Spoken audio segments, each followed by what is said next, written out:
I was stranded on the fault line.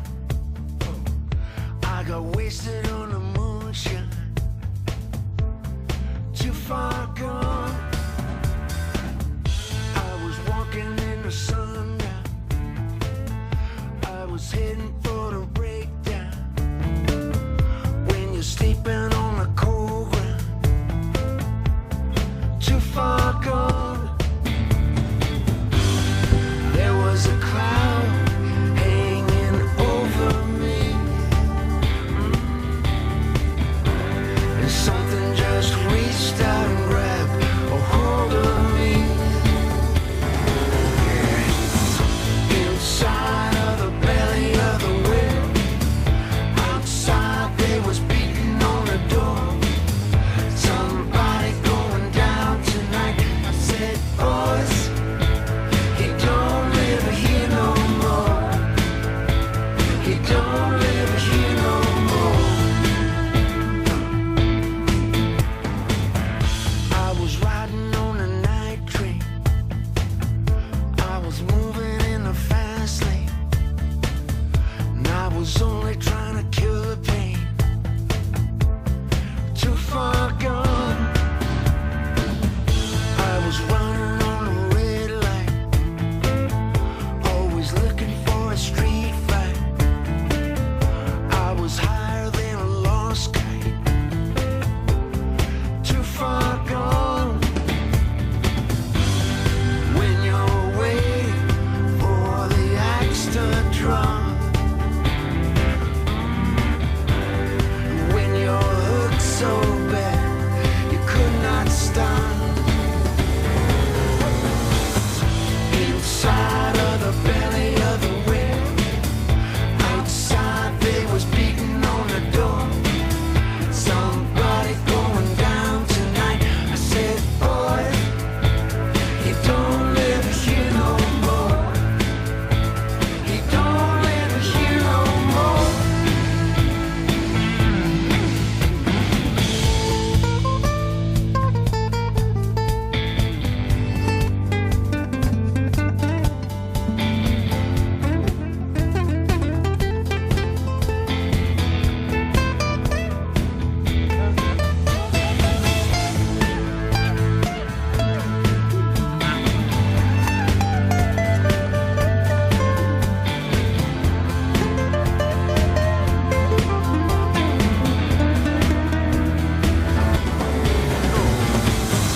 Inside of the belly of the whale. Outside they was beating on the door. Somebody going down tonight. I said, boys, he don't live here no more. He don't live here no more. He don't live here no more.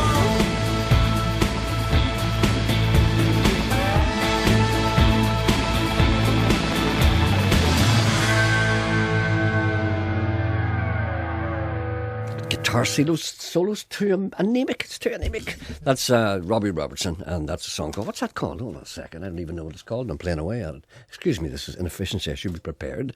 It's called He Don't Live Here No More. Grammatically incorrect, but hey, you know, what am I, an English teacher? And that's from an album coming out, which I'm looking forward to, Robbie Robertson's first album in 10 years called How to Become Clairvoyant. An interesting message here. Gentleman says, please play something nice. This is nice for Lilona Smith from Eglinton, who donated a kidney to her 73-year-old father. That's been in the news, Robert. Yeah. And apparently they're doing really well, and the operation was 2 weeks ago, and it's good to see that two of them are fine. We will play a record for them. But then he goes on to ask me something quite bizarre.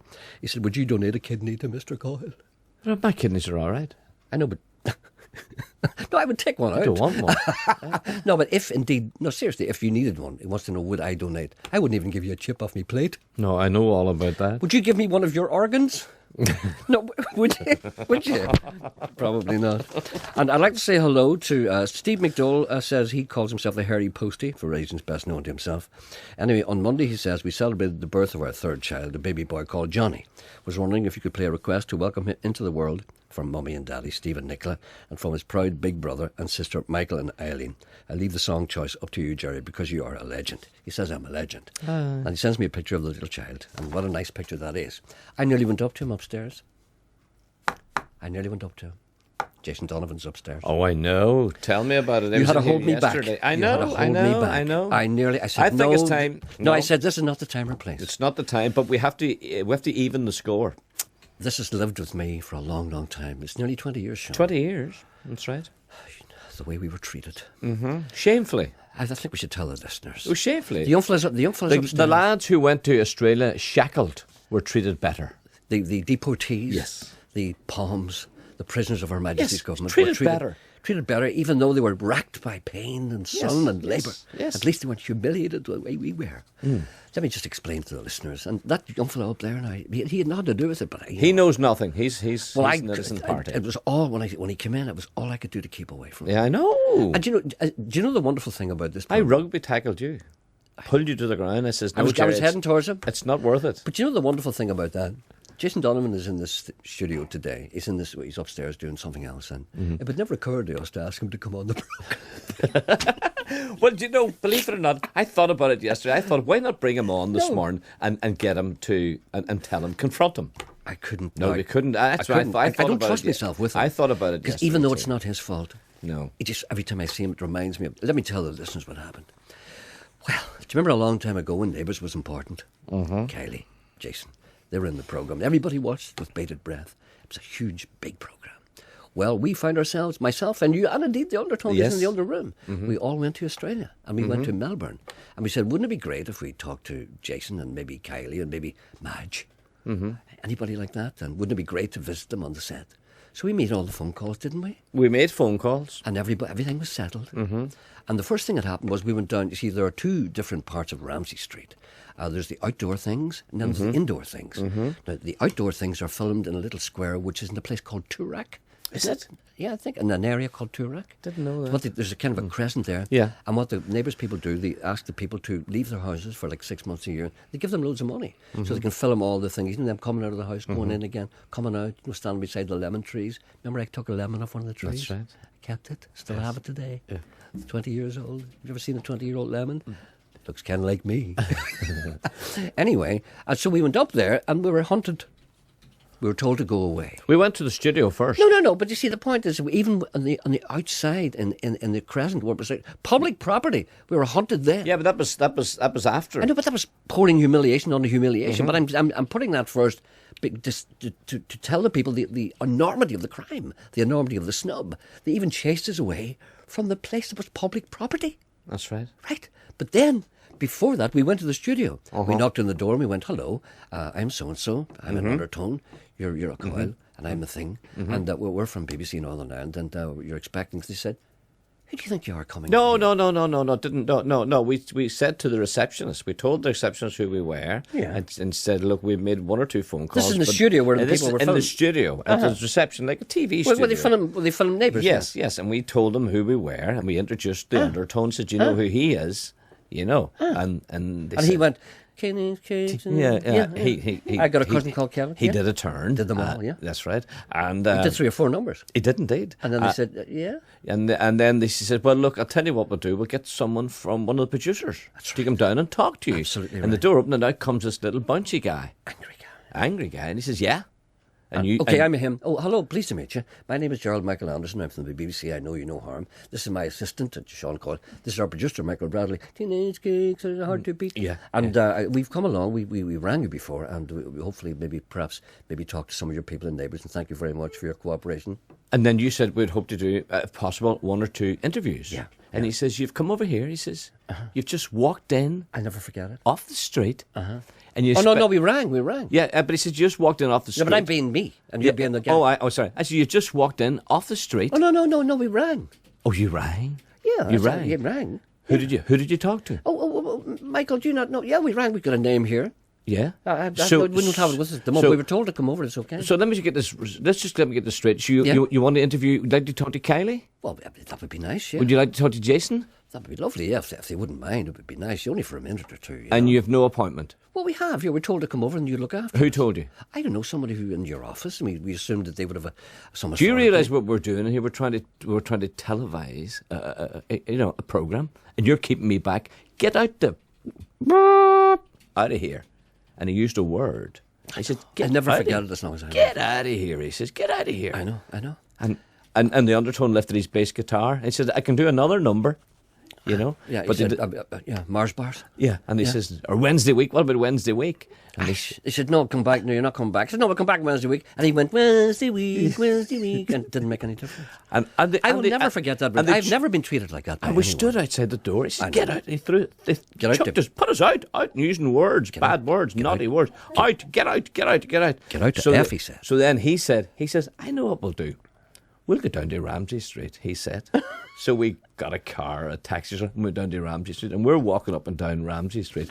And I'm doing Daniel O'Donnell pretending to live in Ramsey Street, and he's interviewing me. Yeah. And these guys shout, get off my set. Yeah. You guys, get off our set. I never felt this insignificant. And he said, hold on till I get this keepsake. And he took a lemon off a tree. I'm surprised it And wasn't charged for it. They chucked us out of Ramsey Street as well, as he said, a public thoroughfare. I never watched Neighbours And again. Jason Donovan standing upstairs being interviewed. And little, I mean, it's I close my eyes, drew back the curtain. Yeah, drew back my fist. Yeah. Drew back my fist, more like You it. know what I mean? But it's not his fault. It's not his fault. But it's making me angry knowing that he knows the man who told us to, yeah. He probably knew you. But we've made him welcome here. Yes, indeed. He's We've more than opened the welcome door in for Radio him. Foil. And why shouldn't we? Because he seems like a nice guy. Yeah. And he's probably annoyed that we haven't asked him to be on this programme. Maybe relieved, perhaps a better thing. Anyway, good morning. The number to ring your phone and contact this programme is, we had to get that off our chest. We had to. Yeah. I've never been so humiliated. No. 08459 555 678. Is there a problem with the phone? That's the only place I'm barred from. Australia? No, I'm barred from Ramsey Street, I and know so are you you, and so I is know. the Undertone. I know, it's not an easy thing great, to live isn't with. We can never go to Ramsey Street again. You're barred, aren't you? Yes, I'm afraid so. 1991? Yes. I remember it well. But you see, I've had to live with that for a long time. Yeah. And there he is upstairs, pretending as if nothing's wrong. Yeah. Doing it, whatever he does. He better not come in here. I've got a poem here, and I'm afraid to read it. Why? If I read this poem, you and I will be on the dole tomorrow. Oh, no, don't read it then. I'll just read you the first verse. You can guess what the rest of it's like. Lift my shirt, Magella, as I fly up so high. I'm mooning over Ireland from a blue and sunny sky. That's the first verse. That's it. No more. I'm sorry. I can't go on. I It's turned a the very TV off last night. and turn back the pages. Don't be talking to me about TV. It was horrible last night. Really horrible I last don't want night. to talk about television. I don't want to talk about television. 6:30. On Saturday the 16th of April, there will be a gig to commemorate the much-loved Belfast Institute of the Maritime Hotel. Do you know about the Maritime Hotel? No. That's where the Belfast rhythm and blues revolution took place. The building was the birthplace of the blues in Belfast. When back in April 1964, it launched a weekly blues night with a new band featuring a young man called Van Morrison called Them. Over the years, other regular maritime favourites include Rory Gallagher, Taste, Gary Moore, the Mad Lads, Sam Mahood and the Aztecs.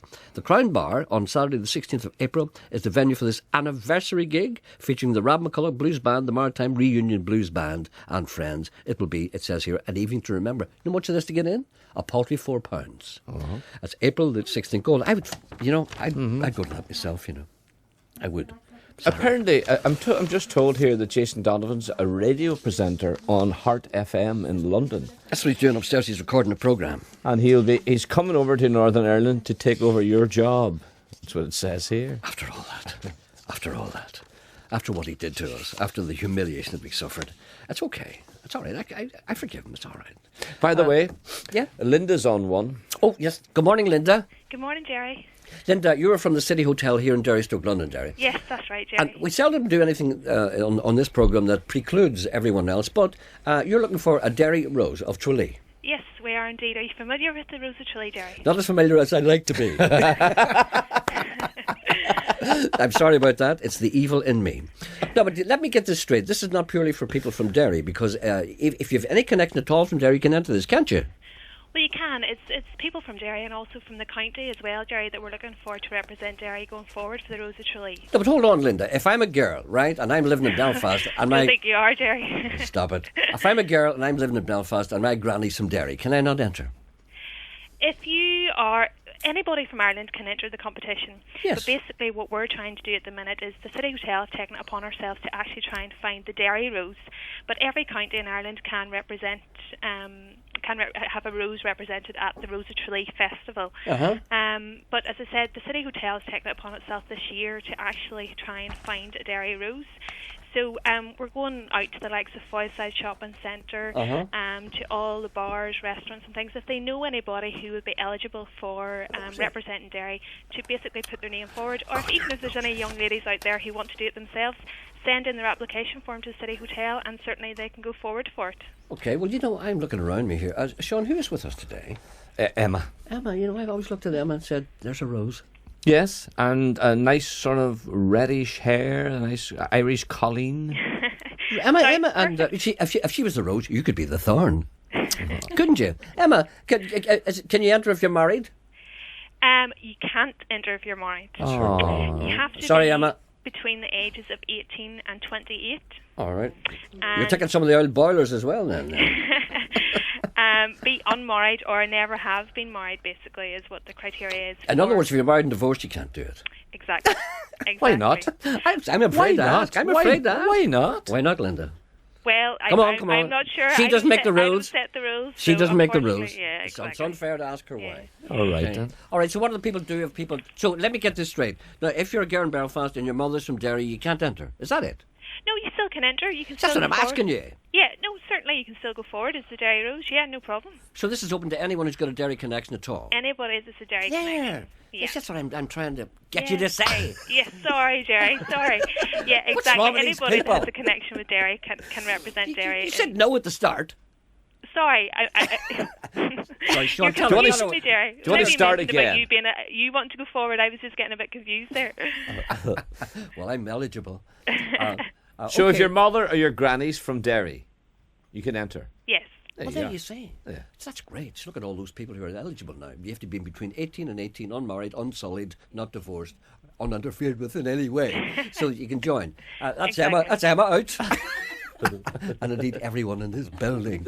All right. Then, so what do the girls do to apply, Linda? Well, if they get in contact with us here at the City Hotel, the What's the number number? here Yeah. is 02871 365 800. 365-800. Yeah, Okay. and to give us a ring at the City Hotel. Now, the deadline for entries into the Derry Rose is the 1st of April. And then what we're going to do is a briefing night with the girls on the 8th of April, and then we have the gala evening on the 17th of April, and that's to actually select the girl who will go forward for the Derry Rose. Have you got your judges organised? Yes, we have all that organised. Would you like to be involved, Jerry? You're Oh, more than fiddler- welcome to come down to the City Hotel and join us. Fiddler's invitation. Fiddler's invitation. No, it's okay. No, if you didn't think of it to ask me at the start, that's all right. That's quite all right. No, it's okay. I'm not huffed at all. So does the Derry Rose then go on to compete for the Ulster Rose? Yes, exactly. And who knows, maybe interviewed by Ray Darcy. Mm-hmm. Okay. Okay, I was going to say something there, but I won't. Linda, that's great. Anybody who's interested in that, the number is 02871 365 800. And I just wanted to mention, Jerry, that this year now, with the City Hotel organising the gala evening on the 17th of April, all the proceeds for that is going to Life Start Foundation, who are a charity based here in Derry. It's a children's charity. So the City Hotel's not making any money out of this. We're basically doing this for the charity and organising on behalf of the Rose of Tralee. So hopefully, if you know of anybody at all who's interested, definitely give us a call and we can chat them through the terms and conditions and the details of it. Okay, Linda, thank you very All right. much. Okay, thank you Thanks, very much. Jerry. All the best. Speak to you Bye. soon. Bye. Bye. Oh, poor Emma. Well, tell me this. Yes? Tell me this. You see, to be a rose of any name, rose by Smells any just other as sweet, name. yeah. Yes. Do you have to not only be good looking? Do you have to sing or dance or what, or some sort of other Well, as a matter of fact, I'm glad you asked me that. criteria? I'm glad you asked me that because I once made a film about beauty competitions. So what we did was we took the Miss Northern Ireland competition and we took the Rose of Tralee competition and we tried to compare the two. So the Northern Ireland competition is supposed to be about glamour, okay? That's a pure beauty competition. And the Rose of Tralee is about, well... personality, brains, Yeah, attractiveness, not necessarily glamour, although it doesn't help if you're a dog. You know what I mean? Right. And that's an unfortunate word to use, but you know what I mean. It doesn't help if you're not good looking. But it's not supposed to be about glamour. And the year that we did it, the girl who won Miss Northern Ireland was a barrister. and the girl who won supposedly was a model. The whole thing was reversed. yeah. And I spent 3 or 4 days down there. It was very, very interesting. And Ryan Tuberty was the presenter, and he was so nervous that he dropped his coffee. A big mug, and splattered over the whole stage during the rehearsal. They practically had a baby him. But it was a weird thing. And I didn't like it, to be honest with you. I didn't like it too Why not? much. Because, it's not my kind of thing. I like the Miss Northern Ireland thing better. The girls had longer legs. And that's the terribly sexist and thing. less clothes. Yes, that's yes. means yes. a lot. Means a lot to me. I'm sorry if that seems sexist, but I can't tell a lie. I'm not interested in girls Irish dancing. I just want them to sit there and look at me. On your knee. Yes, preferably. Summer getting warmer, tidal wave come across the Mexican border. Wide back gallon is cheaper by the barrel. Just don't get busted singing Christmas carols. That's us, that's right. Gotta love this American ride. Both ends of the ozone burning. Funny how the world keeps turning. Look, Mom, no hands. I love this American ride. Gotta love this American ride.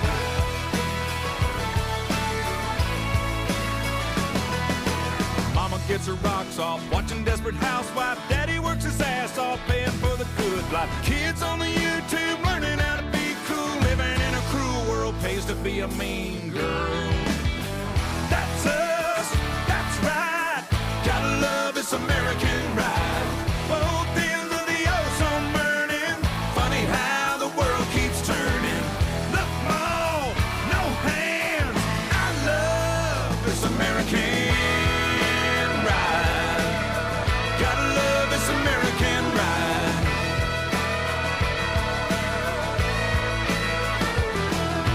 Poor little infamous America's town. She gained 5 pounds and lost her crown. Quick fix, plastic, surgical antidotes. Got herself a record deal, can't even sing a note. Plasma getting bigger, Jesus getting smaller. Spill a cup of coffee, make $1 million. Customs caught a thug with an aerosol can. If the shoe don't fit, the fit's gonna hit the shan. That's us, that's right. Gotta love this American ride. Both ends of the ozone burning. Funny how the world keeps turning. Hot dog, hot damn. I love this American ride. Gotta love this American ride. Oh yeah. Na na na na na na na na na na na na na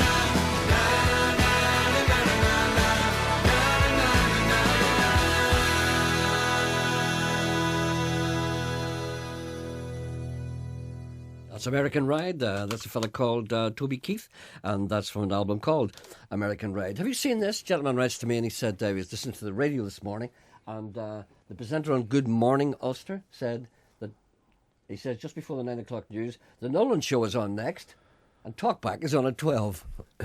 He said there's a gap in the middle.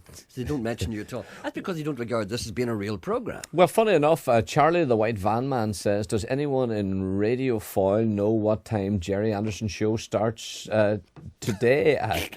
All I hear is something about Australia. Well, here's something else. Hello, Chief Running Bear. Incidentally, Johnny, the fellow who sang that died last week. Johnny Preston? Yes, he I don't died. believe me. I don't believe On the it. banks. Oh, go and do that. River, Go and you sing it. on the banks. Oh, sorry. Do it right. You have to go on the... You have to go on the... On the banks. Tell me when to do me. You sing it and I'll join On the banks of the river. You lost the time again. Don't listen to me. Just sing I it. can't listen to you. Don't shout at me. I Just can't do it, do it. just do it, You on the always bank. tell me about my timing, and I'd be nervous about my timing. You put me off. Of the river. Do you see you lost it again? I come because you're. Hey, Chief Running Bear. Last night, my wife and I decided to do something we had not done for a long time. Halfway through, my wife gave a scream and said, "Look!" And there at the window stood Sean Coyle staring at us. Still lovely. She hid behind the sofa whilst I rang and pulled the curtains. Coyle appeared to be on something. There was a strange look in his eye, and his eyebrow was waxed and curled like Salvador Dali. What kind of a country do we live in, where a husband and wife cannot shampoo their Springer Spaniel even, without strange, odd, weird men staring in the window? Well, I'm sorry, I don't know why that happened. Stop singing, will you please? Love, little white dove, run, love, little white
What happened there? I don't know. I didn't do anything, but I was telling Emma a story there. I know. Don't be telling her any more stories. It's bad for her. And now it's time to reap the corn, but no one's at the growing for. I'm knocking on my neighbor's door, alas to no reply. Now it's time to live in peace, but no one's here to live with me. I should have learned a harmony before it gets time. Situation took a hold of common sense and wouldn't go. Although I know I should have known the error of our ways. All alone at dinner time with no one left to drink the wine as I propose a toast to every family that paid. Oh, the wind that's blown, one to one, now there's nothing to show. Time to go, no more stones to throw. Oh, the wind that's blown, one to one, now there's nothing to show. See, it's so time to go, no more stones, no more stones to throw.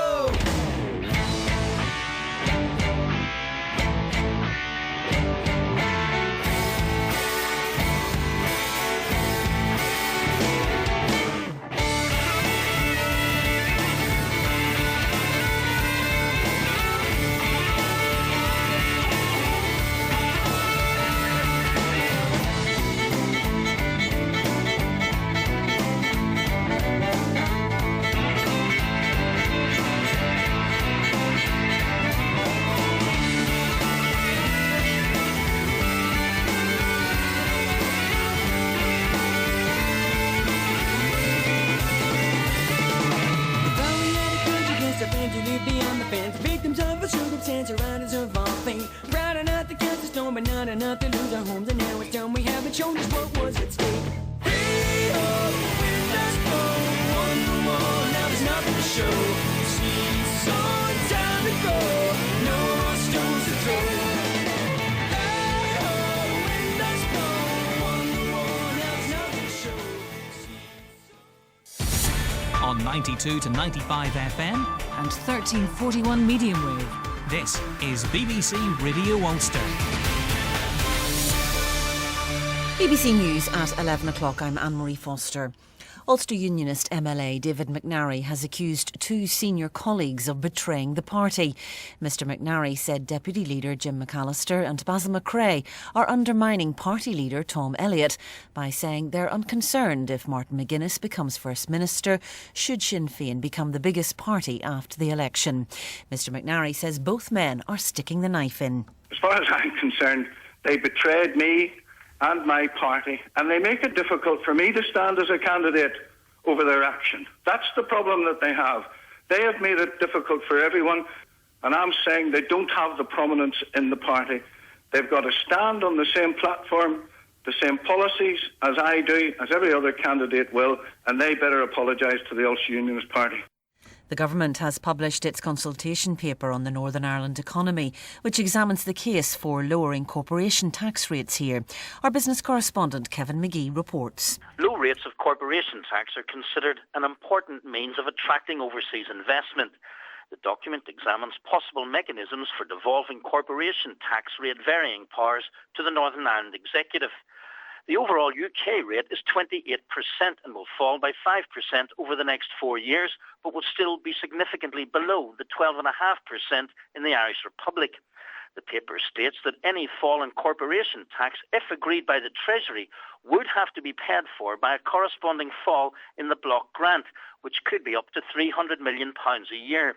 Both the First and Deputy First Ministers say they want Northern Ireland to be able to set its own corporation tax rates in the future. Speeding fines paid by motorists and motorcyclists here have helped to pay for 9 new police vans equipped with the latest speed detection technology. The vans, which cost £500,000, will be used on signposted safety camera routes across Northern Ireland. Now the weather forecast, here's Cecilia Daly. Plenty of fine, warm and sunny weather to come today again, although patchy cloud will develop by the afternoon. Mist, fog and low cloud will cling to some coastal areas, especially the north coast and the East Antrim coast, so disappointingly cool as a result, though inland temperatures will peak between 15 and 17 Celsius. Tonight, chilly enough for a touch of frost in some rural areas, and mist and fog will become more extensive again. BBC News. BBC Radio Ulster. Travel news. In Newtonabbey, there is a lane closure on the Antrim Road from Waterloo Gardens to Serpentine Road until 4 o'clock today and from 9:30 until 4 o'clock tomorrow. And looking ahead to tonight, there will be a lane closure on the M1 heading into Belfast from Junction 10 at Lurgan to Junction 9 at Moira, and heading out of Belfast from Junction 8 at Blaris to Junction 9 at Moira.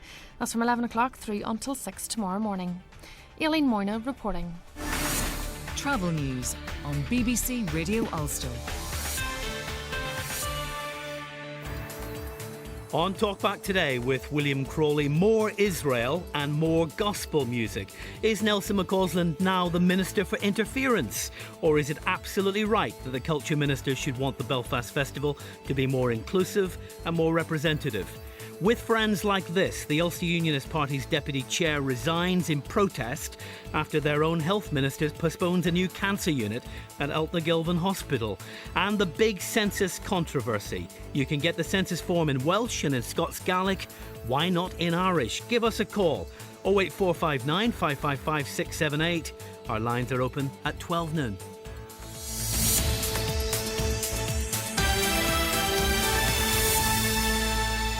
William Crawley, talk back coming up at 4 o'clock. Don't forget, 4 o'clock, 12 o'clock.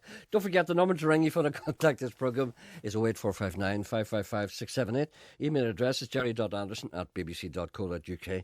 Text messaging service 81771. Gentleman wants me to play a song I played yesterday. Yes, this is it. This is Paddy McBride. It's a demo, but very popular. You're Everything I Know. Say hello. What brings you? Oh, no, that's the second one. I wanted to play the first one. I prefer the first one. Maybe you prefer the first one, or maybe you prefer the second one. This is the one here. Can't leave that alone.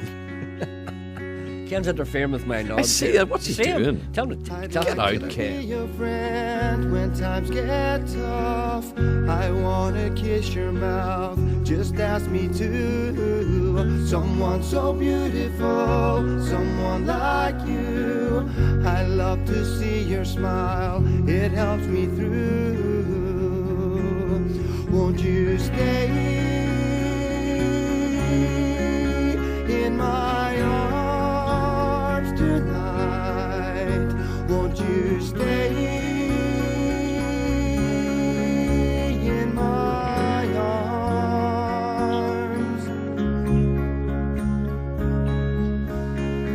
You're everywhere I go. You're everything I know. Know for sure I'll be yours.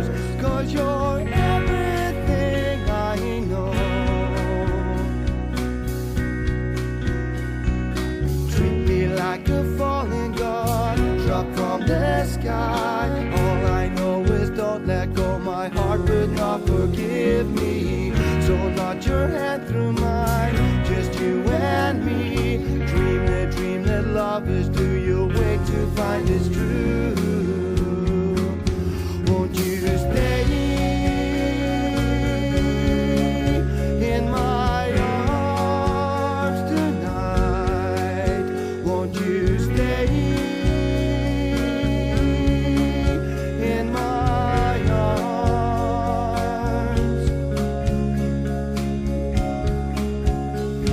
You're everywhere I go. You're everything I know for sure I'll be yours, 'cause you're everything I know.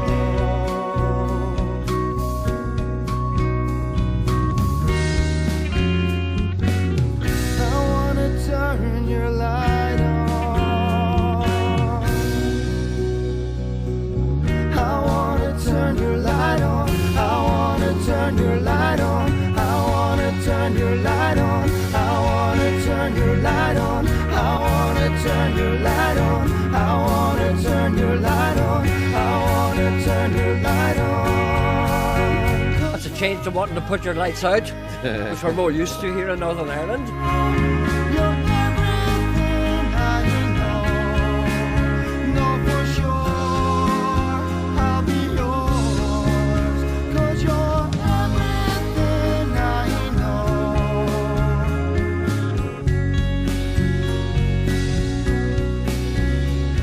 You're everything I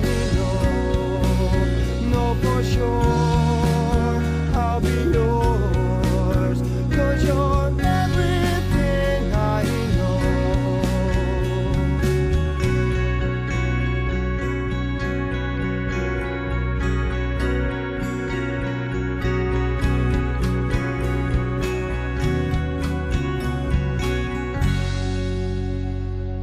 Down by the river, by the boat, where everybody goes to be alone, where you won't see any rising sun.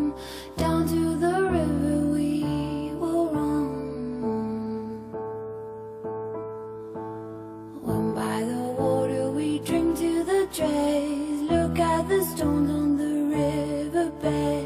I can tell from your eyes you've never been by the riverside. Down by the water, the riverbed, somebody calls you, somebody says, swim with the current and float away. Down by the river every day. Oh my God, I see how everything is torn in the river deep, and I don't know why I go the way down by the riverside.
a girl making a bit of a stir in the music circles. Her name is Agnes Obel. That's a song called Riverside. Yes, and thank you, everyone. Yes, I have heard the Elizabeth Taylor joke.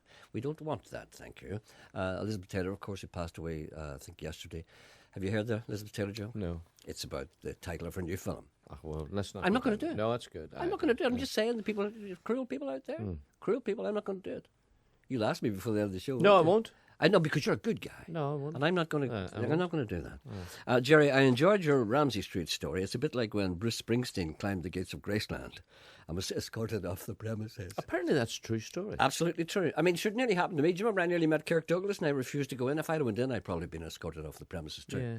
What about Nadine? She could be the Derry Rose. Could Gerry and Sean? Well, here's a good idea. I'll be Ray Darcy. Here we are. How you doing, Ray? That's Daniel. That's what it is. Pull yourself together. Here we are. What am I? Well, No, well, may you laugh, Emma. aye. He doesn't know Sorry, who he is. I don't know who I am. You're Nadine Coyle. Here we are. Ask me a question. I'm not saying here we are. How are you? How are you? All right, then. I'm fine, thanks. You're a big girl. What do you mean tall? Like, what do you mean big? You're a big girl, Neil, I have to say. Congratulations getting so far. Have you any hobbies? Well, I do, as a matter of fact. I like to paint. 2 coats or 1? Just the one. Do you scumble? No, but me daddy scumbles. I believe you're very talented. I believe you're with that group Girls on Leeward. Pretty bad Dublin accent. I'm doing the best I can. I know you are. I know. I cough. Nadine has to cough. Oh, you're not well. I shouldn't be No, it's asking all you right, to do no. this. What's your particular hobby? Well, besides painting, like, I like horse riding and I like swimming and I love Breaststroke? No thanks. And I like opening supermarkets. Supermarkets? Supermarkets. Great. Do you open many of those?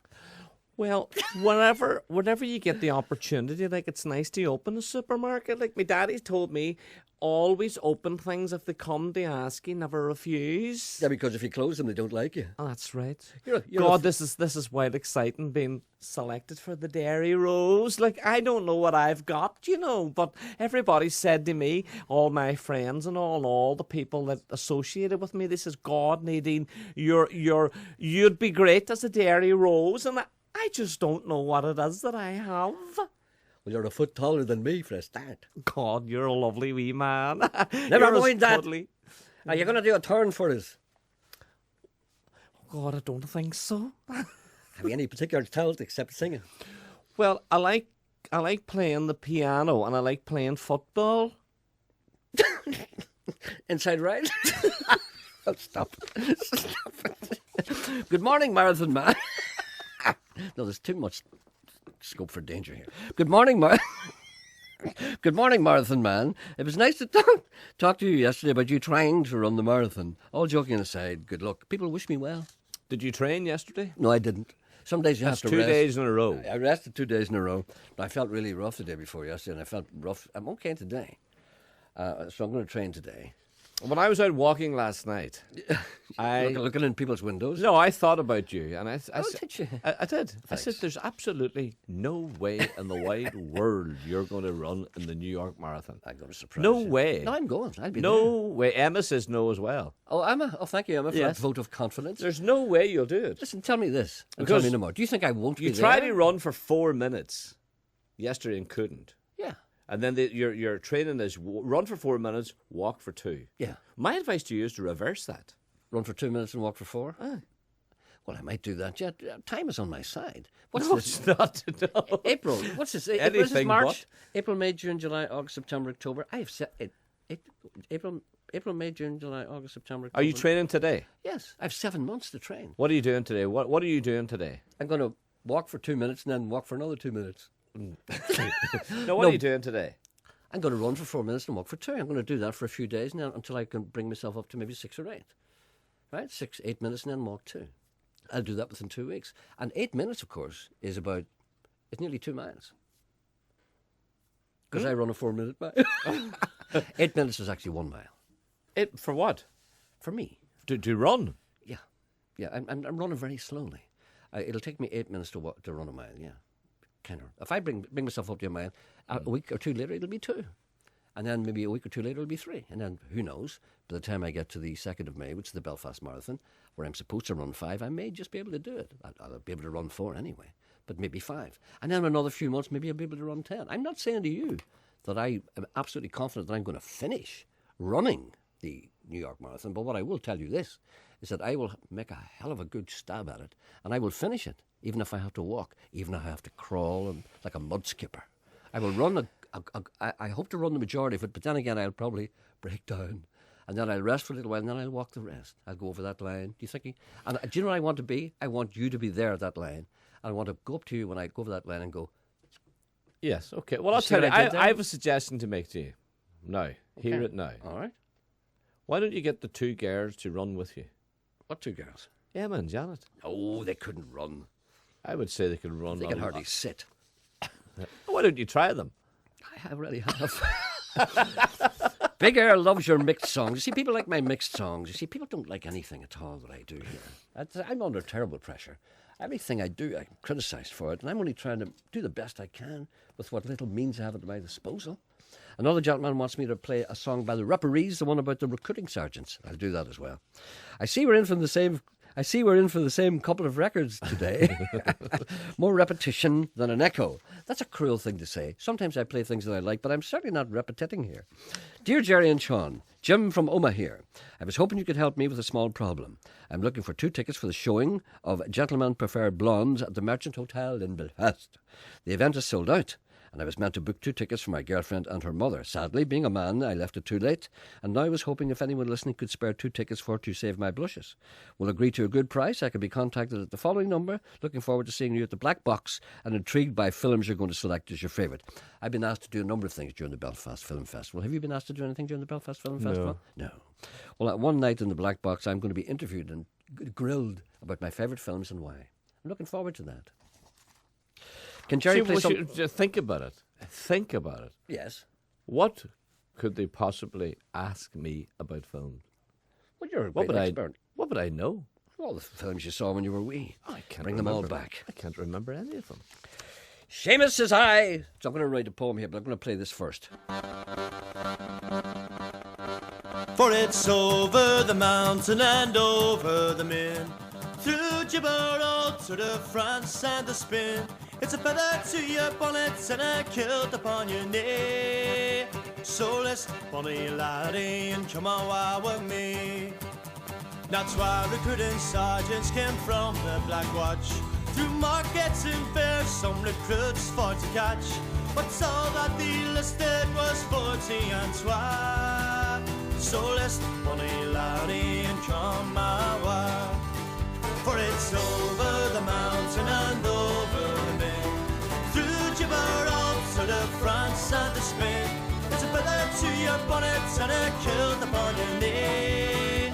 So let's bonny laddie and come away with me. Now laddie, you can know the danger that you're in. If horses were to fly and your house was to ruin, this greedy old farmer would never pay your way. So let's bonny laddie and come away with me. For it's over the mountain and over the main, through Gibraltar to France and to Spain. There's a feather to your bonnet and a kilt upon your knee. So let's bonny laddie and come away with me. For it's out by the barn and it's in by the briar. This old farmer thinks he'll never tire. It's a slavery job of a lowly degree. So let's bonny laddie and come away with me.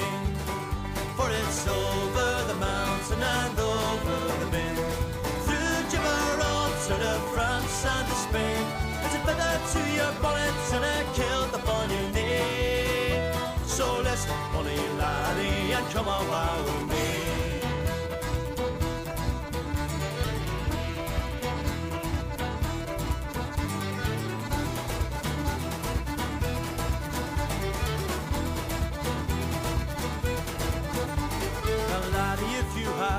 A sweetheart in the barn, you'll easy be rid of a real spun yarn. Try rattles of the drum, oh sure that will pay it all. So listen, bonny laddie, and come our way, for it's over the mountain and over the mill, through Gibraltar to the France and the Spain. It's a feather to your bonnet and a kilt upon your knee. So listen, bonny laddie, and come our way with me, for it's over the mountain and over the main, through Gibraltar to France and to Spain. It's a feather to your bonnet and a kilt upon your knee. So list, bonny laddie, and come awa with me. So list, bonny laddie, and come awa with me. That's the Recruiting Sergeants from an album called Wrapped Up by the Rapparees. Morning, Our Saviour. Spartacus the Rampant Rabbit and Pierre the Dead Cat are due to get hitched on Sunday. Do you remember Spartacus the Rabbit? Yes. What a story. Methinks Spartacus is carrying a little extra baggage, hence the rushed message. No, we don't deal with that kind of thing. Gerry, when we were young in the 70s, our granny always claimed that if you picked dandelions, it'd make you pee the bed. Is there any truth in this? Why do people write things like that? I remember that too as well, the same thing. What is that about? That was the same time. Do you remember the Buttercup? I don't remember the Buttercup, no. What you did with the Buttercup? I don't know what you did with the Buttercup, but I did nothing. I'm innocent. Yes, what did you do with the Buttercup? When you're a wee boy. Is that like The Wire? No, it's not like The Wire. I It's not hope like not. the netting wire. No, Stop it. no, Stop no. it. No. Do you remember the girls? Remember the wee girls made bangles and necklaces out of the daisies? Remember Yes. the daisy chain? Do you remember that? Remember that, yes. Right. Well, what did you do with the Buttercup? I'm afraid to ask. You held the Buttercup under your chin. And if there was a reflection under your chin, you liked butter. It was as simple as that. That's how you found out you liked butter? Well, butter, aye. And the same with the dandelion. What happened with You the never dandelions? picked the dandelion, because if you picked the dandelion, you peed the bed that night. Why did I miss all this? I Everybody never did any knows of this. that. And then do you remember the big thing? I don't know what it was called. The thing you blew. Dandelion. Eh? Dandelion. Dandelion. Emma, he doesn't listen. Dandelion. Was that a dandelion? Well, what about the thing that you picked? I don't think... The thing that you picked, the yellow thing. It was called Pee the Bed. Yeah. Was that a pea the bed? That was a pea Was the that not a dandelion? No. Yes, it was. No. Dandelion is not a pea the bed. A dandelion is a pea the bed. I think we should stop this. No, but it is. Janet? How do you... Listen, Where's Janet? Listen, I need you someone- live down beside the docks. No dandelions, no daisies, no buttercups. No, nothing. We have No plenty nothing. of prostitutes. Right. But nothing like that. But The what do only you call I'm- the thing that you blew away? What's Money? it called, Janet? Oh, they're all dandelions. Janet says, Emma mean- says they're all dandelions. No. A pea the bed was like a kind of a... A pea the bed's a big yellow thing. Yes, With a it big is. flat head. Exactly. And then there's the thing that was all fluffy that you blew. Yeah. What kind of flower was that? Apparently that's another... What's that called? The pea the type bed. That's of what a pea the dandelion. bed was. The It's pea not the a bed- dandelion. It's a yellow thing with petals on it. It was a pea the bed. It wasn't a buttercup. It was a pea the bed. And then the dandelion But was it completely was a different. dandelion. People are listening to this show. Just stop, will you? Well, here's one for you. People are What- listening. What was a benweed? I don't know. Yeah, you You are. see, I'm beginning to think my childhood was What was a deprived. benweed? Here, listen, Gerry, you're sounding like a dirty old man. Emma, ask Emma, am I sounding like a dirty old man, am I? Yes, she says. Well, I'm sorry, I don't mean to. Gerry, There they are there. When you sent them in. could you please You say... sent it to him? What? Could you please say hello? Was it not a... Oh, I What? don't know. Sorry, leave this. Could you please say hello? Dock and leaf. That's a different thing Do entirely. you know what the dock and leaf was? Yes, and I also know what it was for, so don't go around. Don't, No, I'm not don't going go down. down that road. Yes, we all And know. it wasn't about getting rid of your nettle stings either. Well, that's Could what you we please used say- it for. Could you please say hello and safe journey to Grace Stafford and Alana Workman, who are heading back to Northern Ireland from university and are listening, and to then to get back into the swing of our beautiful accent after a term of uni in England. And Gerry, could you please tell Sean to do some work? That's you. Me? Yes, indeed. As Mr. Spock once famously said, I can't believe my ears. You just played a Toby Keith track, American Ride. I've even heard Brad Paisley on your show. I thought Radio Ulster only played country music from any century except this one. Oh, and I'll jibe. Could you please mention the name of the artist who recorded the track, which included the lines, someone is an Indian and someone isn't? Roxy Gordon. ROXY GORDON. Gerry, what are your thoughts on the consensus? The census, you mean? The consensus. Is there someone on the line? The here? fluffy thing's called a clock, and it's the seed of the dandelion. Well, a clock in the country is a cockroach. People in the country call the cockroach a clock. Oh, we call them clocks here. I know. And also, what else? A horsefly was called a clegg. A clegg, a big clegg. So Yeah. a clock and a clegg. Mm-hmm. A clock and a clegg and a pea the bed. I don't think Gardener's Question Time uses these terms in some way. You still don't know what a dandelion was? I don't. Or not a dandelion, a benweed was. No, I don't know what a benweed is. I'm waiting for you to tell me. Gerry, what are your thoughts on the census? I don't want to fill ours in. Do you think Big Brother will find this? Well, you have to fill it in. Apparently, it's against the law, so you'd be filling yours in, of course. You wouldn't want to break any law, Sean. For me? Yeah, you have to fill in your census. I filled it in twice. I know. Dispute about the question asked in a local pop quiz. Here, there we go. Do you know if David Bowie ever wrote a song or a poem about a gnome or little people? Yes, of course. Yes, that's of course he a did. hit Everybody for him. knows that. Did he sing it? Yes, he sang it. Or did he narrate it? He sang it. Yeah. It was called... the gnome song. The Laughing Gnome. The Laughing Gnome. The Laughing Gnome. Things were asked here. I don't know. Is there someone on the line here? Yes. Hello, good morning. Good morning. Is that Lord Donaldson of the airwaves? Indeed. Is that very loud there? Or Yes, is that it my was imagination? extremely loud. Okay. Hello? Hello, is that Lord Anderson of the airwaves? It is indeed Lord Anderson, the airwaves reporting. What can we do for you today? Well, I was walking past an apartment block. Yes? And something hit my shoulder. And I put my hand on my shoulder and it was a glass eye. And I looked up at the apartments and I couldn't see anybody. Looking out, and I went in and the guy in reception, I says, look, just walking past the apartment there and a glass eye fell on my shoulder. Uh-huh. He says, well, go. I know who owns that. He says, go to floor 10 and knock flat 5. Uh-huh. And I went up in the lift and went to floor 10 and they're up door 5. And a wee woman come out. I said, excuse me, love, I was walking past the apartment block there and a glass eye hit me in the shoulder. She says, that's my glass eye. Would you like to come in for a cup of tea? I says, I'd love a cup of tea. I'm worried about this. And she says, sit down there. And she was out making the tea at the back. She says to me, would you like a wee scone? I says, I'd love a wee scone. She says to me, would you like a wee bit of jam on that scone? I says, I'd love a wee bit of jam on that scone. I says, love, you seem very friendly. She says, well, you've just caught me eye.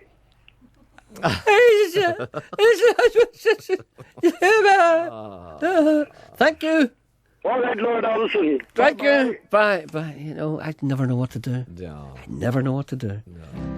You know, I nearly laughed there, but, you know, I knew it was I laughed the other day. There's a wee joke in the paper. Was there? I Tell me it later. I laughed at it. I look forward to it. I had a wee giggle. Thanks. This is John Gorka. Ignorance and Privilege. I was born to ignorance, yes, and lesser poverties. I was born to privilege that I did not see, like a pigment in my skin, one a free and easy end. I didn't know it, but my way was paid. I grew up a Catholic boy in a northeastern state, a place when asked where you from, some people tend to hesitate, reply a little bit late, as if maybe may have seen it as a child, now a distant memory, almost too faint to see, dark red brick factory, didn't know it but my way was paid. City street shortly after I arrived to a house on a gravel road where I learned to be alive. Crawl, walk, run, and ride. That's where I learned to come alive.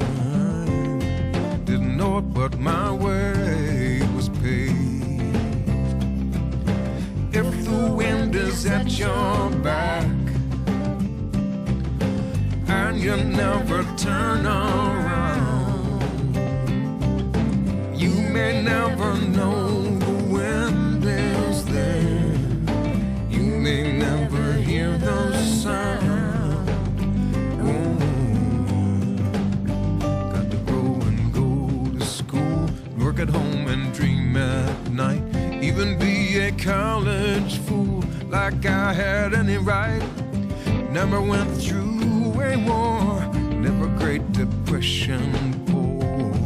Didn't know it, but my way was paid. Nose to the grindstone, shoulder to the wheel, back against the wall, maybe you know how it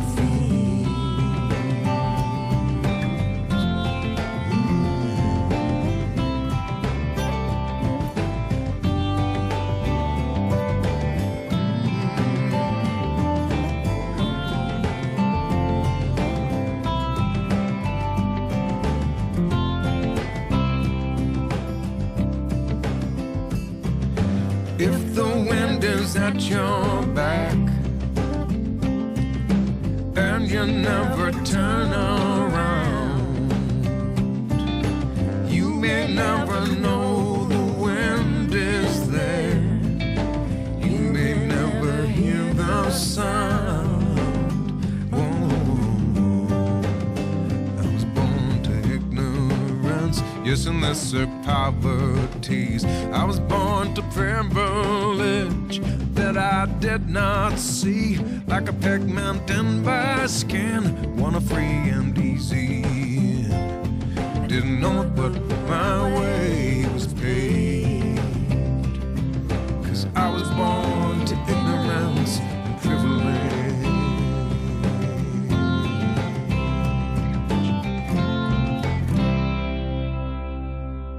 That's a good song. That's John Gorka, Ignorance and Privilege. Great show yesterday, kid. A great show which solved the age-old question, why did the chicken cross the road? Tommy, my cat, and I were shocked, amazed and greatly perplexed to find out it was all down to our old friend, good old-fashioned curiosity. Tommy jumped off his little pink twang cycle and said, for more years than I care to remember, I've studied the various emotions a chicken can display in its face. I've seen hate, love, sadness, lust, envy, anger. Envy, greed, exasperation, petulance. But I've never seen even an iota of curiosity. That's been a surprise to me. Which is why chickens make such good poker players, I said. All around the world, gambling casinos bar chickens. The things you learn, muttered Tommy, when you talk to your premier headbanger. Tommy picked up the latest copy of Heat magazine and crossed a drumstick over the other and said, according to this article by Martha Kearney, late of Radio 4, John Wayne walked the way he did because of baby rash. Chronic, incurable baby rash, said Tommy, that increased in severity and intensity as the years went by. I threw the heel of a pan loaf like a frisbee at my latest ginger-haired hostage and screamed, and yet, knowing that, John Marion Morrison Wayne goes and picks a career that involves a lot of horse riding. Don't get on to me, said Tommy. Take it up with Martha Kearney. I will, I said. When I'm on the Newsnight Review giving a critique on the charcoal drawings and brass monkey rubbings of Stephen Nolan.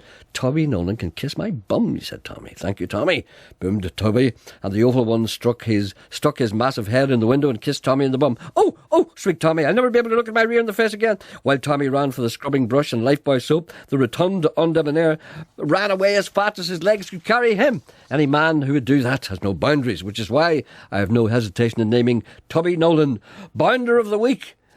What? As we call? Don't mutter like that. This is my confidence. Where's the call? I thought it was something wrong with somebody in my family or something. I saw you reaching for your There's lever. a hand there. Who owns that hand? That's Emma tying back her hair. Oh, sorry, that hand just appeared. Oh, sorry. It just was very high up, that hand. I was just wondering where it came out of. Anyway, what? Michael's on one. Michael, good morning, Michael. Morning, Jerry. How you doing? I'm all right, thanks. The reason I'm ringing, I was just listening to you talking about the New York Marathon. Yes. I'd run the New York Marathon in 1996. Did you? And what age were you then, if I may ask you? I said I had something a minute ago and I couldn't do it. I'm 47 now. I'm 47 in a couple of months, so... Early 30s then? That age, yeah. No, less than 37. 96. So, lower 30s? 30... I wasn't a fit man then. I was sort of a nocturnal taxi driver, late night fried cook type of person, lots of coffee and cigarettes. But I gave up the cigarettes around about Paddy's Day that year, and I changed careers. I became a farmer, and I was such a poor farmer I ended up doing an awful lot of running. So I sort of got fit by default. Yes. I've got cousins in New York, and the same age as me, and one in particular has always been a track star type of guy, and over a few Guinness in 1995. I said, yes, absolutely, I'll run the marathon with you. And he's one of those few people I hate to make a promise and not keep. So I ended up doing it that year. But it was an amazing experience. You're never going to forget it. It's the enthusiasm of the New Yorkers is just incomparable. For the whole duration, people stood alongside and cheered and supported you every single second of the way. Well, I've been there when the marathon was on, but it never occurred to me in a million years that I would ever be in it. Yeah. And how did you finish it? I finished it, sure, because my cousin bullied me. I was going to do a lot of walking as well. He seemed to read my mind, and every time I thought, I'm going to tell this man I'm going to walk for a while, he just says, pass those people. Pass those people. He didn't give me a break at all. But no, I finished it in a really amazing time. I'm still... What time? Do you remember what time you did it in? Oh, of course. 4 hours and 17 minutes and 58 seconds. That's not bad for a man who never did it before. I was told getting over it, but you'll have your time printed in the New York Times the next day because you have a ticker tape barcode on your chest. So when you cross the line, you're recorded, and then everybody will be in bed by the time I cross the line. That's what I'm afraid of, and I'm also afraid that. Do you know what? I'm afraid I might die in the middle of it. No, you won't. Am I? Well, there's You have to come with the crunchy? all over the place, and lots of firemen in this. So I'm sure you'll be scooped up. But one of the things he did tell me, I showed up with my running gear, and he sort of inspected me. I didn't expect to be told this. I had to put tape over my nipples. You've probably been told that one. I haven't been told that yet, no. Well, I would take care of that one. Because apparently, I know about that. Whatever kind of thing you wear, it actually irritates your parts of your body. Chafing. Nipple, I think, is There's nothing worse than a chafed nipple. Now, don't worry, that won't happen to me. What about Vaseline? I don't know if that would last the whole duration, but I did what I was told by the man who knew more than me. Right. I don't think I'll bother with the Vaseline, Sean. He also sent me down to Walmart to buy a cheap tracksuit because he reckoned I wasn't wearing it. You have to be warm before the race, so and at some point you just chuck that away. He says, Americans chuck it away. People pick it up later and give it to you. Because you warm yourself up, and then when you start to heat up, you throw whatever garment you have away, and then people pick it up. And that's it. And we were going over one of the bridges. It could have been the Verrazano Bridge, but it was an amazing thing. I don't know if you've been to festivals where people just start throwing things in the air, all as a grip. Yeah. Well, it was one of those situations. There was 30,000 people, and they were chucking stuff in the air. So the whole air over this bridge, which seemed to be tracksuit bottoms and tops suspended. It was an amazing sight. I've been at parties like that.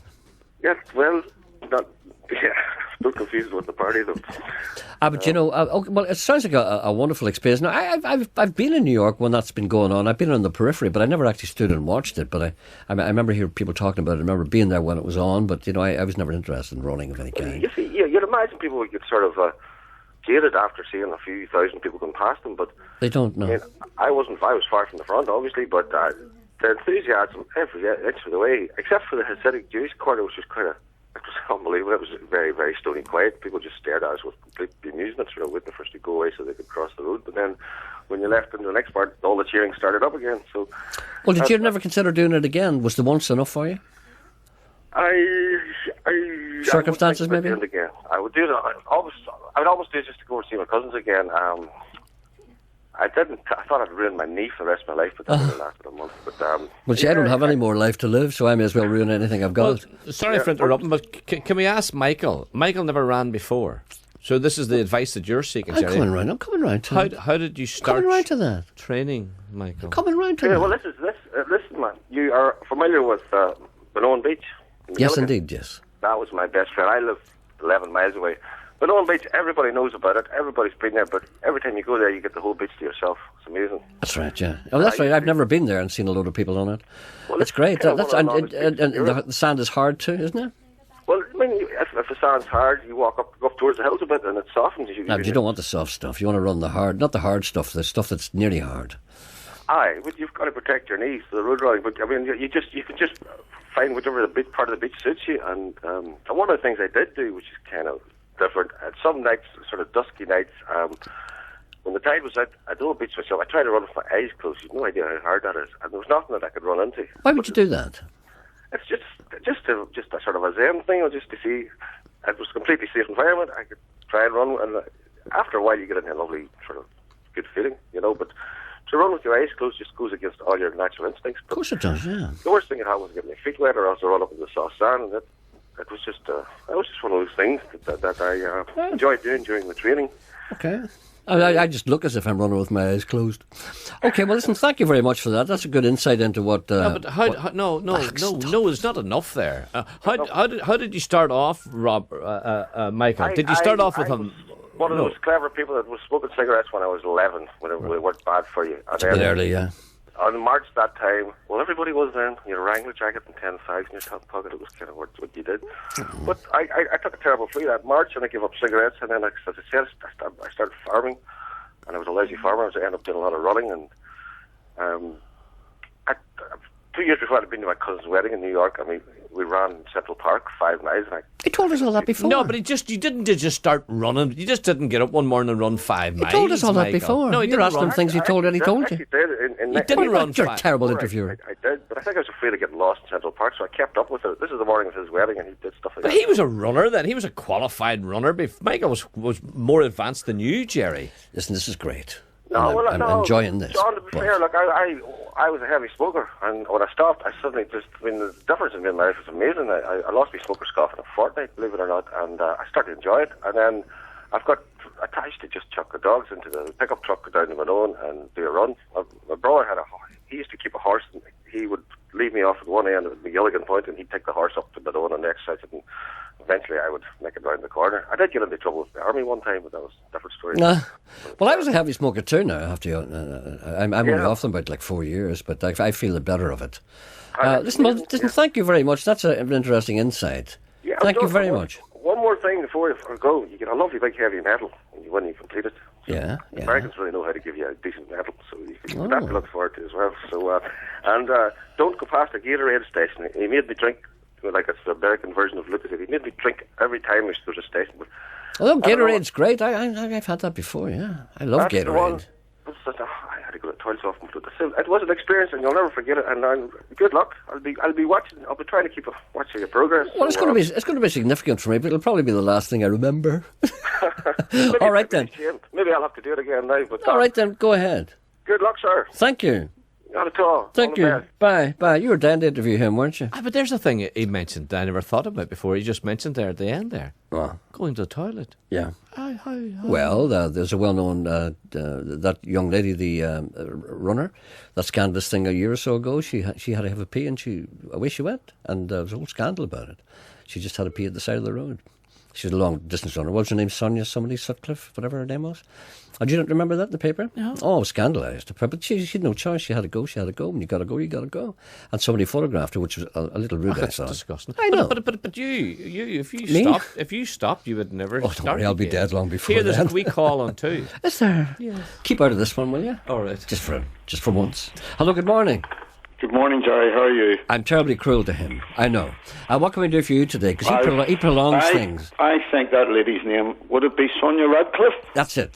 Sutcliffe, I said. I was thinking of the Yorkshire Ripper. Exactly. Sonia Radcliffe, yeah. Yes, exactly, Gerry. She was caught short, yeah. That's why you and Sean Coyle remind me of Waldorf and Stadler. Or indeed Stadler and Waldorf. Mm-hmm. I'm not going to ask him to join in this because he was very bad the last time. No, well, he doesn't need to. He doesn't need to join in this one because he has all the GN on it. Yes. Right, tell me this. Have you got a jerkin in your wardrobe? I have a jerkin, yes. Right, describe it to me. It's a high-tech jerkin. It's waterproof. I bought it recently, and it's of high quality. Right. Lightweight, waterproof, and highly coloured, and indeed draft-proof. And that's a jerkin? That's a jerkin. And I also have a very high-tech vest, and I've got a little pair of little tights that I wear. And lovely, lovely shoes. I'm geared out for everything. I've got a big heavy thing to put on when I'm cold. What's that clinking? I'm making myself a wee cup of coffee. You don't mind, do you? I don't mind at all, no. Right. What else do you want to say? Well, I don't think that's a jerkin, Johnny. Well, what do you think a jerkin is if I don't think that's a jerkin? You see, you know what a bomber jacket is, don't you? I know what a bomber jacket is, yes. You know what a Wrangler jacket is, don't you? Yes, I do. Well, what's a jerkin? A jerkin's one that goes down to your waist and usually it's got a kind of a zip and it usually is snug to your waist, yeah. Yeah. Yeah. I know what a jerkin is. Listen to him. I'm not allowed to talk. That's right, I forgot.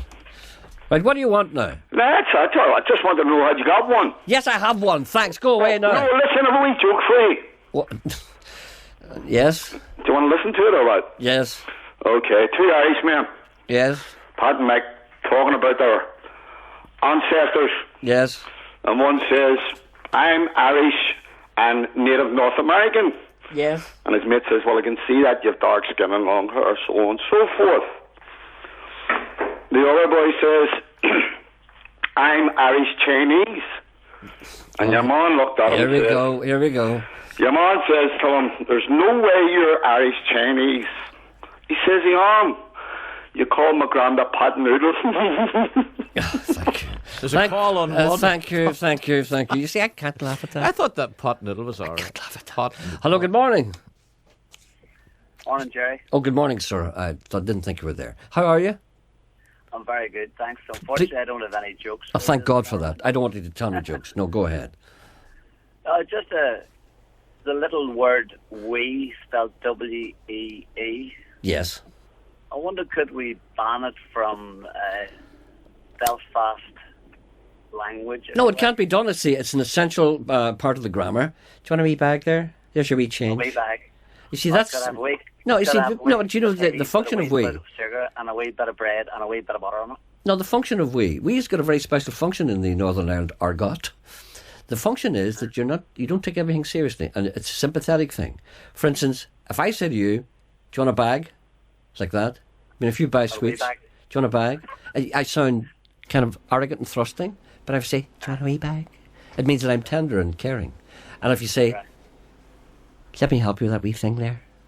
If I say, here, let's suppose you've got a case, right, and you're carrying it, and you're having trouble, and I go and say, can I help you with that case? It sounds threatening, doesn't it? But you see, if I say, can I help you with that wee case?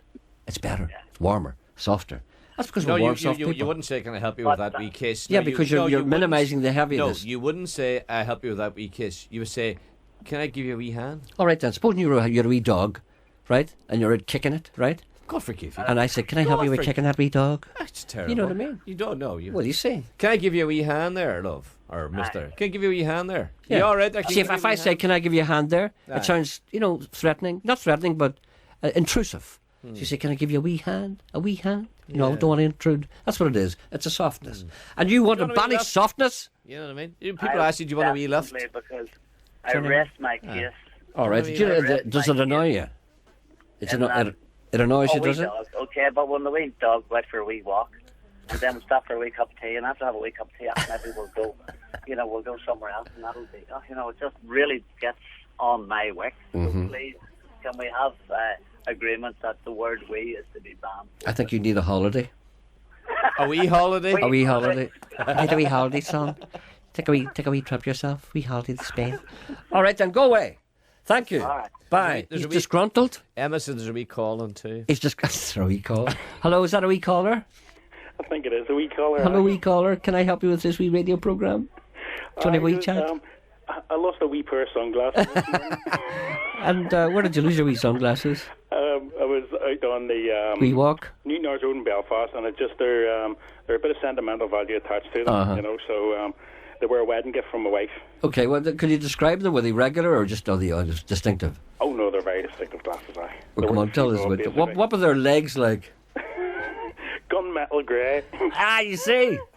No, what were they? Well, tell me, gunmetal grey legs. Yes. All right. And what about the main body of the eyepiece? Gold. Gold. Distinctive indeed. All right then. So people, when did you lose those? It was about 10 o'clock this morning. Just today. About sort of on a wee shop called Wise Buys on the corner of Newton Arts Road, Bloomfield Avenue. Now, if you saw those glasses lying on the ground, would you say to yourself, boys, them wee glasses look dear? Would you say that? All right, that's what anybody finds a wee pair of dear glasses.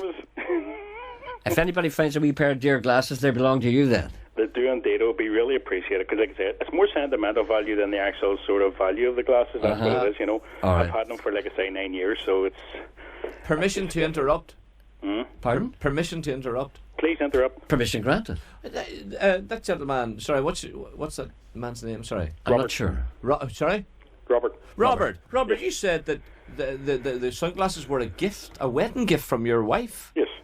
I've never heard of that before. No way you get the... Basically, let's be honest, Why is it that anything that you organises the whole wedding? Why is it that anything that's never happened to you, you refuse to believe it can happen to anyone else? I don't believe it happens. I've never heard it before. All right, then I'll ask you, Mr. Anderson, what did you give your wife as a present? A pair of sunglasses, gold with Grundmetal grey lake. You see, you didn't. I've never heard of partners giving presents to one another on their wedding day. Neither is Emma. That's because you don't. Emma's the liar. Neither is Emma. Emma's lying. What did you give your wife? What? Tell us the truth. What did you give your wife on your wedding day? The pleasure of my company. Ah, you see? That's the first time I have ever heard of that. It's a nice thing. I'm not saying anything wrong with it, but it's the first time I've heard of it. I gave her my checkbook. You forgot to sign the check? There was none left in it. So, okay, a pair of Goldie sunglasses, sentimental value, but, not cheap either. And it'd be a nice thing if somebody found them. Where was that again? Where did you lose them again? It was on the Newton Arch Road, Bloomfield Avenue. It's a wee shop called Wiseby's. It was sort of in that area. Oh, I know exactly where that is. Yeah. I know exactly. That's a very vibrant, lovely little area. Yeah. It's a very, very lively little area. But the makers sunglasses are actually called Oakley's, so basically if that's of any use to anybody. But like I say, it's more sentimental value than anything else, Gerry, to be honest with you. It's funny, I was down that area the other day, and I remember thinking there's a great sense of community. There's kind of buzz around. There's a great buzz around there, isn't there? Oh, God, Isn't there? There's a great buzz, a buzz of life down there that sometimes you don't get. Anyway, sorry, I'm only because I remember being down that. I remember being in that particular shop actually. Okay, I'll keep an eye out for the glasses for the man. Okay, yep. Thank you. Have a nice day. Thank you. So the number to ring if you can help that gentleman. I thought it was a bit abrupt. Pardon? The ending of that conversation was a bit abrupt. I know, but we have to crack on here. It was all about you. I know it was about me. It's just you forgot all about the man's glasses. No, I'm still. It was all on his about glasses. you being in that wee shop and in that vibrant area, and it was all about you knew exactly what he was talking about. Suddenly, it became you. All you. No, it was about me commenting on the area. Yes, but you shouldn't have. That man's beside himself with worry and annoyance about his sunglasses. And no, why don't you get yourself a life? You know the area. All right, then. I do know the area. Pink drawers. Could be calling me pink drawers. A lady wants me to play a song by Janet Dowd from her CD called Live at Matt Malloy's. It's called White Dress. And I'm going to just play it. Oh, God. There it is. I don't care what anybody says. I'll do what I like.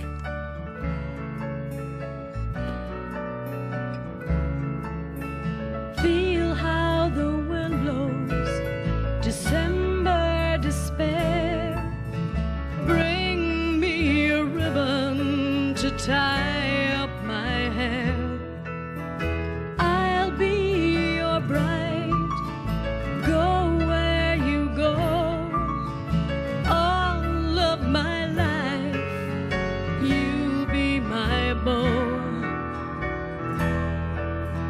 Kiss me, and I might put on the white dress if you'll take me dancing tonight.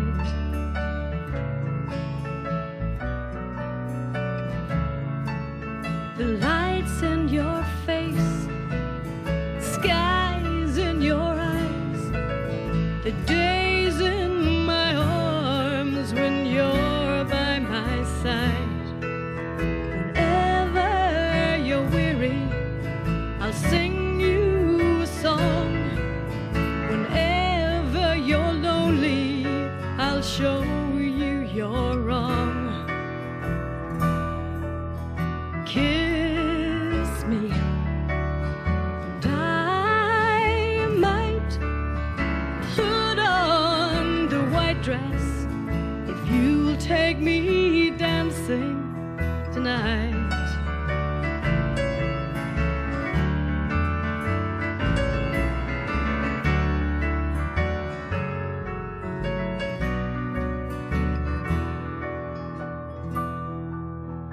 Come from the window and let's climb the stairs. All of my sorrows are none of your cares. While life is in us, let's love all we can. I'll be your woman if you'll be my man. Kiss me, Dynamite, put on the white dress if you will take me dancing. Kiss me. Dynamite, put on the white dress if you'll take me dancing. If you'll take me dancing, take me dancing tonight.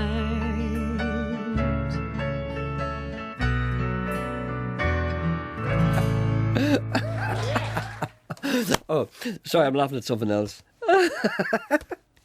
Excuse me. That's Janet Dowd live at Matt Malloy's live. A lovely song called White Dress. Just when that's all we have time for today. What are you laughing at? What's he laughing at? I can't tell you. All right then. I can't tell you what I'm laughing at. Okay. No, something came in there. It was very funny. And I can't possibly repeat it. On email? But yes, I have a whole private world here that I you know know you nothing have. about. Yeah. It's a whole little private world. And I like to share it sometimes with people, but sometimes I can't. Anyway, thank you very much for joining us today. It's all right. And this is just when you thought it was safe to go back in the water, we have this. I never told you the joke. Oh, go on, tell It's me the not joke. too late. No, it'll take Go too on, no, long. tell No, me it'll the take joke. too Go on. long. No, go on, No, tell it'll me. take too long. Tell me. It would take too long, honestly. Of every hand, he's had the pleasure to know. All right then. Shut yourself. No, it will, because it's a wee joke that I thought would be a very good joke for Roy Walker. So it's a wee. on, tell No, me. it's a wee long joke. No, you did. Honest. Did a la Roy Walker. Go on, No, you have but a minute and a half. I can't squeeze it in. I can, yeah. No, I can't. Go on, you've a minute and a I half. can't. Ah, you're no fun. The banker never wears a mask in the pouring rain. Very strange. Penny Lane is in my ears and in my eyes. Where it's beneath the blue suburban skies, I sit and meanwhile behind the shelter in the middle of the roundabout, a pretty nurse is selling poppies from a tray, and she feels as if she's in a play. She is anyway. Penny Lane This is Patrick Collins. an hourglass, and in his That's all we have time for today. Back tomorrow at the same time. That's from an album called, well, Elusive Dream. fire engine clean. It's a clean machine. It's a clean machine. Is in my ears and in my eyes. When beneath the blue suburban skies, I